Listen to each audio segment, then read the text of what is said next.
Hello guys, চলে এসেছি আবার একটা নতুন ব্লগ নিয়ে আপনাদের কাছে। বোলপুর টু হাওড়া শিবপুর বোটানিক্যাল গার্ডেনে আমাদের নিয়ে যাওয়া হয়েছিল কলেজ থেকে বিএসআই এর জন্যে। চলুন দেখা যাক আর কি কি দেখি। টিফিনে ছিল ঝালমুড়ি, চিড়ে ভাজা আর একটি করে কেক। আমরা যাচ্ছিলাম বর্ধমান থেকে হাওড়া লোকালে। চলুন হাওড়া যাওয়া যাক। তবে দেখতে দেখতে আমরা হাওড়া স্টেশন পৌঁছে গেলাম। চলো এবার তো কিছু খেয়ে নিতে হবে, তাই আমরা রেস্টুরেন্ট ঢুকে পড়েছি। অনেক রকমের রকমারি খাবার রয়েছে এই রেস্টুরেন্টটিতে, আমরাও কিন্তু খেয়েছি। দেখা যাক কি খাই। আমরা খেয়ে নিলাম ভাত, ডাল, মাংস, সবজি, দই আর মিষ্টি। ভীষণ ভালো খাবার ছিল।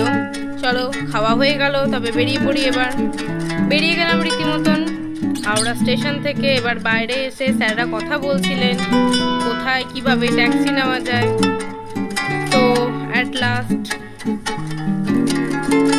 আমরা ট্যাক্সি পেয়ে গেলাম। তো ট্যাক্সির বাইরে থেকে দেখতে পাচ্ছেন আপনারা কি সুন্দর লাগছে হাওড়া ব্রিজের এই দৃশ্যটি দেখতে।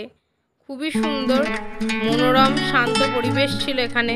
তবে হ্যাঁ, বৃষ্টি পড়ছিল, এই যা। ঠিক আছে, কোনো ব্যাপার না। এনজয় করার ইচ্ছা থাকলে বৃষ্টি পড়া না পড়া কিছুই ম্যাটার করে না। আবার কি, এবার সামনের দিকে এগিয়ে যাচ্ছি একটি হলুদ গাড়ি দেখতে পেয়ে আমিও একটি ছবি নিয়ে নিয়েছি। তারপর ট্যাক্সিতে চেপে দেখলাম সামনে ভীষণ সুন্দর লাগছে গঙ্গা নদীর দৃশ্য দেখতে। অনেক মানুষ চান করতে এসছে। না, আমরা কিন্তু তবে এখানে ডুব দিতে আসিনি, আমরা এসেছিলাম শিবপুরের বোটানিক্যাল গার্ডেন দেখতে, কারণ আমরা তো বোটানি স্টুডেন্ট। তো দেখতেই পাচ্ছেন সামনে একটা মন্দির দেখতে পেয়েছি। জানি না মন্দিরটি কিসের মন্দির, তবে যাই হোক দেখতে কিন্তু বেশ সুন্দর লাগছিল। হাওড়ার রাস্তাঘাট বেশ ভালো। চলে এলাম আমরা শিবপুরের বোটানিক্যাল গার্ডেনে। বোটানিক্যাল গার্ডেনের দরজাটা আপনারা দেখতেই পাচ্ছেন। চলো এবার ভেতরে যাওয়া যাক। এখানে গিয়ে আমাদের ব্যাগ চেকিং করে রীতিমতন আমাদের টিফিন, জলের বোতল সমস্ত কিছু এনারা নিয়ে নিয়েছিলেন। কিন্তু কি করব, এই টিফিন, জলের বোতল কিছুই আমরা ফেরত পেলাম না, কারণ স্যাররা এক দরজা দিয়ে ঢুকলেন আর এক দরজা দিয়ে বেরিয়ে গেলেন। তো আমরা আর কিছুই পেলাম না। চলো টিফিন হারা জীবন নিয়েও এগিয়ে চলো জীবনে। এগিয়ে যাচ্ছি সামনের দিকে। দেখতেই পাচ্ছেন অনেক রকমের নিত্য নতুন গাছপালা এখানে। সুন্দর সুন্দর ফুল দিয়ে ঘেরা ছিল এই জায়গাগুলি। দেখতেই পাচ্ছেন আপনারা একটা নতুন ধরনের তাল গাছ, ব্রাঞ্চিং তাল গাছ, তাল গাছে ব্রাঞ্চ। খুব অদ্ভুত বিষয় এটি, কিন্তু এখানে কিন্তু সেই ধরনের গাছও উপস্থিত। চলুন আরও এগিয়ে দেখা যাক। এখানে সুন্দর সুন্দর ফুল দিয়ে বেড়া তৈরি করা আছে। দেখতে পাচ্ছেন আপনারা কত ধরনের গাছপালা চারপাশ ঘিরে রেখেছে আমাদের। যেদিকে তাকাবেন সেদিকেই শুধু সবুজ আর সবুজ আর রকমারি গাছের ঘেরাও। বড্ড সুন্দর জায়গাটি দেখতে লাগছিল। চারিদিকটা ছিল অত্যন্ত শান্ত এবং মনোরম। আমরা এখানে অনেক গাছপালা দেখেছি। দেখতে পাচ্ছেন একটা সাইডে অত সুন্দর মনোরম দৃশ্য। বিভিন্ন জায়গাতে বিভিন্ন গাছপালার জন্যে গ্রিন হাউস তৈরি করা আছে। এখানে অসংখ্য গ্রিন হাউস আছে, আর যার ভেতর রকমারি গাছের প্রপাগেশন করা হয়। অসংখ্য টবও আছে, এখানে টবেও গাছপালা প্রচুর লাগানো আছে। দেখতে পাচ্ছেন সামনে একটি পোড়ো বাড়ি, জানি না বাড়িটি কিসের, তবে যাই হোক দেখতে বেশ ভালো ছিল। তার সামনে একটি বাগানের মতনও করা ছিল। এই যে সুন্দর সুন্দর হাঁসগুলো ডানা মেলে এগিয়ে যাচ্ছে, কত সুন্দর লাগছে না দেখতে। সামনে দেখতে পাচ্ছেন কত বড় বড় পদ্ম পাতা, বেশ সুন্দর। কিন্তু আমরা সামনের দিকে আরও এগিয়ে যাচ্ছি, সামনে কি আছে আরও দেখার জন্যে। এ দেখুন চলে এসছি আবার একটা অন্যরকম বাড়িতে। না, বাড়ির ভেতর ঢুকিনি, তবে বাড়িটা বেশ ভালো লাগছিল দেখতে। এবার যাচ্ছি সামনে, আরও এগিয়ে যাচ্ছি। দেখুন চলে এলাম একটা নতুন জায়গায়। এখানে কিন্তু বেশ সুন্দর সুন্দর ফুল আছে। এখানে আমাদের স্যাররা বসে কিছু কাজকর্ম করছিলেন, জানি না তবে কি করছিলেন, কিন্তু ওনারা ভেতরে ছিলেন আর আমরা বাইরে ততক্ষণ ছবি তুলছিলাম, ভিডিও ক্লিপস করছিলাম, আরও অনেক রকম। কেউ তো রিলসও বানাচ্ছিল। এই দেখুন কি সুন্দর শালুক গাছটি, আমিও একটা ছবি তুলে নিয়েছি। এত সুন্দর শালুক গাছ দেখে কি আর ছবির লোভ ছাড়া যায় বলুন তো।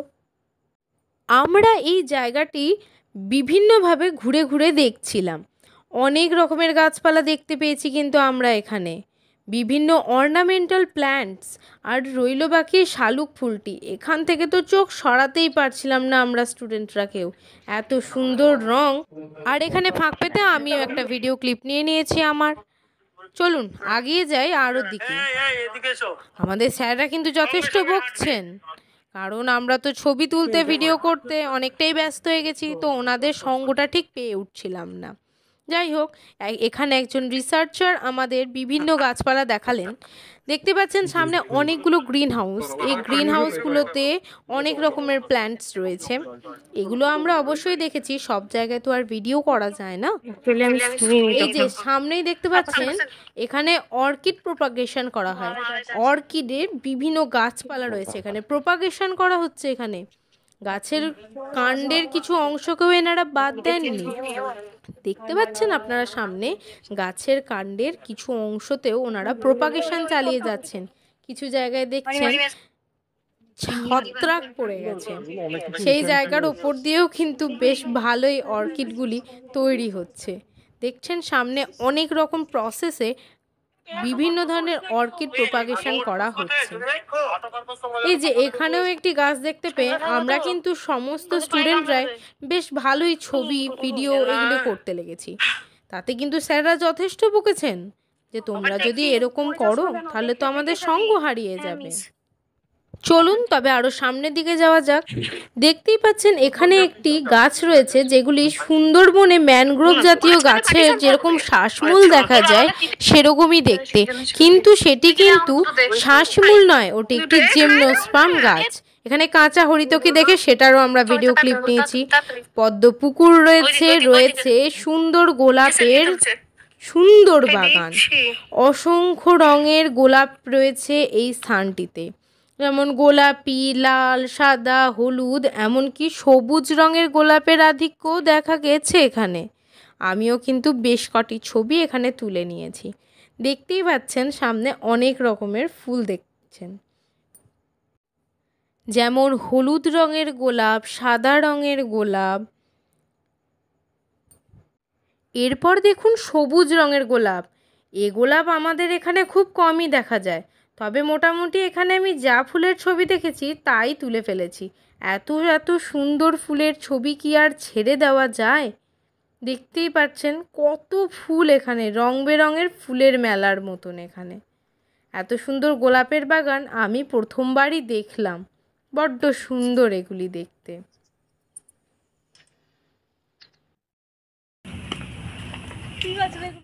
পায়ের মতো একটা আকার দেওয়া হয়েছে, আর নিচে দেখা একটা পেন্টিং মতো একটা কালো অংশ, মানে গাছের প্রত্যেকটা ঘুরে, ওটা হচ্ছে তোমার ফাঞ্জিসাইড। এইখানে মেন যে ট্যাঙ্কটা ছিল 1925 ওটা মানে সরিয়ে দেওয়া হয়েছে, তখন ফাঙ্গাল অ্যাটাকে ওটা ডিস্ট্রয় হয়ে গেছিল।